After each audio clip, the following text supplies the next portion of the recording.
Look at him! There! The words struck away the blank oblivion. We found him! Shouted another voice. Vision came. First grayness seared upon everything.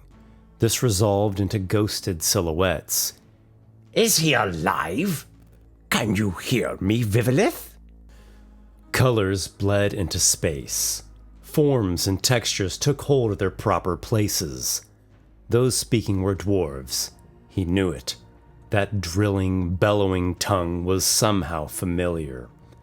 The one at the lead held up a lantern. It cast amber incandescence over his squat physique and braided beard. The chamber was some tomb cavity, replete with petroglyphs. The other dwarves stood beside him, and two more worked at the entryway, wedging a hoisted slab. I say, do you hear me? Yes, replied the stone man in a voice of gravel. The dwarves looked up at him and cheered. We've searched for you a great long time. Be free of this damnable tomb. The vivilith tilted his head, lifted a hand. Every movement groaned and crackled. Free. At that, questions flooded into his mind. He stumbled, falling onto his backside. His head pulsed. A rush of splintered images and sounds assailed him. Are you well? The dwarves clutched at their beards. The riot in the vivilith's mind receded. Discordant voices and desperate emotions buried themselves down. The dwarves helped the giant to his feet. Steady there. You've been in here a long, long time. The leader clenched his teeth, two of them gold-capped. Have you a name? Gerthane. Somehow, he knew it to be true. I am the voice Showbrand. It is an honor. Something's out there, said one of the dwarves at the entrance. His voice was hushed. Eyes in the dark. Eyes? What kind? Zavoy whispered back. One pair. No, two pair. Glinting. The dwarves brandished their armaments. They draw nigh. The one at the entryway poised to strike with his warhammer. Wait. They've stopped. They're spooked. I'll bet a pretty silver they're going to fall back. His words caught in his throat. His body locked up and turned to stone. Get back! Shouted Zavoy. Don't look!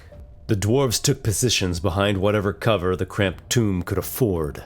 The creatures scampered in, licking their hungry jaws. They were reptilian things, scaled and crawling on clawed feet. At their coming, chaos broke. The dwarves threw weapons and rocks, half blind from averting their eyes. The monsters weathered the barrage and pressed ahead. Cornered, the dwarves had no choice but to fight. They struck at the lizards with furious blows, proving brave warriors, though only Zavoy's technique was well honed. The vivilith toiled to marshal his dormant limbs. With petrifying gazes and venomous fangs, the monsters overwhelmed two more of the team. The dwarves' backs were against the wall. Zavoy swung his axe and struggled against the oppressive eyes of the reptiles. Gerthane! He shouted. A new pulse initiated within the vivilith's chest, galvanizing his faculties. He took a step forward, heavy, lumbering. One of the creatures turned its head, hissing and gazing into the face of the vivilith, but no grip of petrification came to the one whose very body was stone. With a rigid movement, he cocked his arm, then swung it forward. A chain whipped out. Its flanged end cracked the monster straight between the eyes and sent it sprawling. Zavoy seized upon the opportunity and brought down his axe, chopping through the thing's neck. The second beast shifted and scurried up to the vivilith. It bit Gerthane's thigh, and while its fangs scraped into his stony skin, the venom did nothing but trickle across the limb ineffectively. He clenched a fist and smashed it against the lizard's head. The dwarves struck from behind, attacking at skewed angles as they shielded their eyes from the glaring doom. they managed to hack lacerations into the enemy's tail. Again it gnashed the vivilith, ripping at his stuttering form. He pounded the creature in response.